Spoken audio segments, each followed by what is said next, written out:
வாழ்க வையகம், வாழ்க வையகம், வாழ்க வளமுடன். ஒரு வாழ்க, குருவே துணை. ஆசான் அருட்தந்தை அவர்கள் சுக்கமாக எழுந்தருளி இன்று இந்த சிந்தனையை என்னிலிருந்து சிறப்புறச் செய்தியாக. வாழ்க வளமுடன். ஆசான் அருட்தந்தை அவர்களின் வாழ்க்கை மலர்கள் நாளொரு நற்சிந்தனையாக ஆகஸ்ட் 29, 2025 இன்றைய சிந்தனையாக மகரிஷி அவர்கள் தாயும் தந்தையும் என்ற தலைப்பில் கொடுத்திருக்காங்க. அறிஞர் பெருமக்களே, ஆன்மீக பயிற்சியில் ஈடுபட்டு இறையுணர்வும் அறநெறியும் பின்பற்றி வாழும் அறவோர்களே, ஆன்மீக அறிவின் விளக்கத்தால் தான் உலக அமைதி உருவாக வேண்டும். அதற்கு ஆன்மீக சங்கங்களோடு இணைந்து மன தூய்மை பெற ஒழுக்கம், கடமை, ஈகை என்ற மூன்றும் இணைந்து அறத்தை போற்றி வாழும் நீங்கள் தான் உலக அமைதிக்கு வித்தாக அமைந்து இந்த உயர்நோக்க வாழ்க்கை உலக மக்களிடம் மலரச் செய்ய வேண்டும். ஒரே திட்டம், பொருள், புகழ், அதிகாரம், புலனின்பம் ஆகிய வேட்கையால் எவ்விதத்திலும் பிறர் துன்ப பலத்தையோ நலத்தையோ நான் பறிக்காமல் வாழ்வேன் என்பதே போதும். இதனை உள்ளது உணர்தல், நல்லது செய்தல், அல்லதை விடுதல் என்ற மூவகை செயல்களாலும் சாதிக்கலாம். விலங்கின பதவிகளை நீக்கி இறைநிலை விளக்கம் பெற்று எல்லோரும் ஒரு குலம், எல்லோரும் ஓர் இனம், இறைநிலையும் அதன் அலையும் இணைந்த மாபெரும் ஆற்றலான காந்தம் எனும் பேரியக்க மண்டல பேராற்றலே எல்லோருக்கும் தாயும் தந்தையும் என்ற பேரறிவின் நிலையை ஒருவருக்கொருவர் உதவி கொண்டு இயற்கையில் நிறைந்துள்ள ஆயிரம் இன்பங்களை துய்த்து நிறைவு பெறுவோம். வாழ்க வையகம், வாழ்க வையகம், வாழ்க வளமுடன். அறிவேதான் தெய்வம் என்றார் தாயுமானவர், அகத்ததுதான் மெய்ப்பொருள் என்று எடுத்துக்காட்டி அறிவதனை அறிவித்தார் திருவள்ளுவர். அவ்வறிவு அறிவிற்கு முறைகள் சொன்னார் அறிஞர் திருமூரர். அவ்வறிவில் ஆழ்ந்து ஆனந்த கவியாத்தார் ராமலிங்க அடிகளார். வாழ்க வளமுடன். மாதா, பிதா, குரு, தெய்வம் என்று சொல்வார்கள். அந்த வகையில் தாய் தந்தையை தான் முதலில் குறிப்பிடுகிறார்கள். அதை விட உயர்ந்த ஒரு விஷயம் இந்த உலகத்தில் இல்லை. அப்படின்ற போது அந்த தாய் தந்தை ஈருயிரம் ஒன்றிணைந்த அந்த தத்துவத்தில் தான் நாமும் இந்த பிறவி எடுத்திருக்கிறோம்.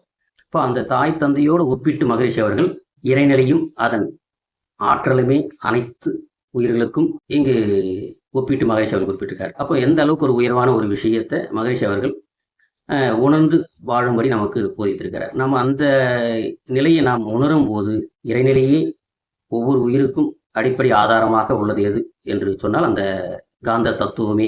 கோள்களாகட்டும், உயிரினங்களாகட்டும், காணும் பொருள் அத்தனையிலையும் எது நிறைவாக உள்ளது என்று சொன்னால் அந்த காந்தம் என்னும் ஆற்றல் தான். அப்போ அதை நாம உணர்ந்து கொண்டு வாழும்போது நம்முடைய ஒழுக்கம், கடமை, ஈகை என்ற அந்த 3 தத்துவங்களும் நமது வாழ்வில் கடைபிடித்து வாழும்போது யாருடைய பொருள், புகழ், அதிகாரம் நாம் பறித்து வாழும் நிலையிலிருந்து நம்மை மாற்றி நல்லதொரு வாழ்க்கை வாழ முயற்சி செய்வோம். இப்போ புலனின்ப வேட்கையாலும் நாம் எந்த தவறுகளும் செய்யாமல் வாழும் வகை காண்போம்.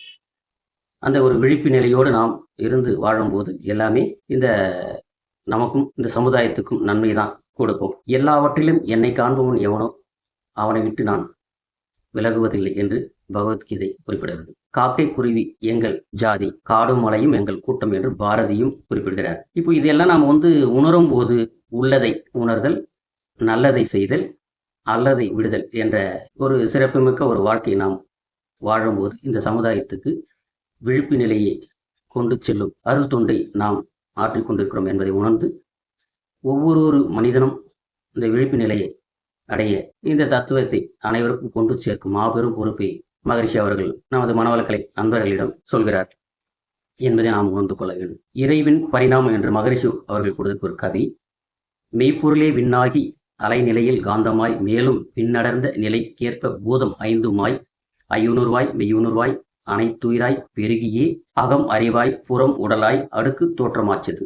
செய்யும் தொழில், வளம், நோக்கம், இடம், காலம் ஒக்கவே சீர் விளைவாய் காந்த வழி நிகழும் அருளாற்றலே வையகத்தில் வாழ்வோருக்கு இன்பம், துன்பம், அமைதியும் வான் உணர்வாம் பேரின்பம் துணர்ந்துயிப்போம் என்று மகரிஷி அவர்கள் கொடுத்திருக்கார். இப்போ இந்த நாம் என்ன அனுபவிக்கிறோமோ அத்தனையுமே உணர்ந்து நாம் செய்யும்போது நமக்கு அதில் ஒரு விழிப்பு நிலை செயல் செய்தால் என்ன விளையும் என்பதை நாம் உணர்ந்து நாம் வாழ்ந்தோம்னாக்கா நமக்கு துன்பம் இல்லாமல் இந்த உலகத்தில் இருக்கிற ஆயிரம் இன்பங்களை நாம் துய்த்து இன்புற்று வாழ்வோம் என்பதை உணர்ந்து கொள்ள வேண்டும் என்று கூறி வாய்ப்பிற்கு நன்றி பாராட்டி அனைவரும் உடல் நலம், நீலாயுள், நிறை செல்வம், உயர்ப்புகள், மெய்ஞானம் பெற்று ஓங்கி வாழ்க வளமுடன் என்று வாழ்த்தி வணங்கி நிறைவு செய்து கொள்கிறேன். நன்றி. வாழ்க வளமுடன்.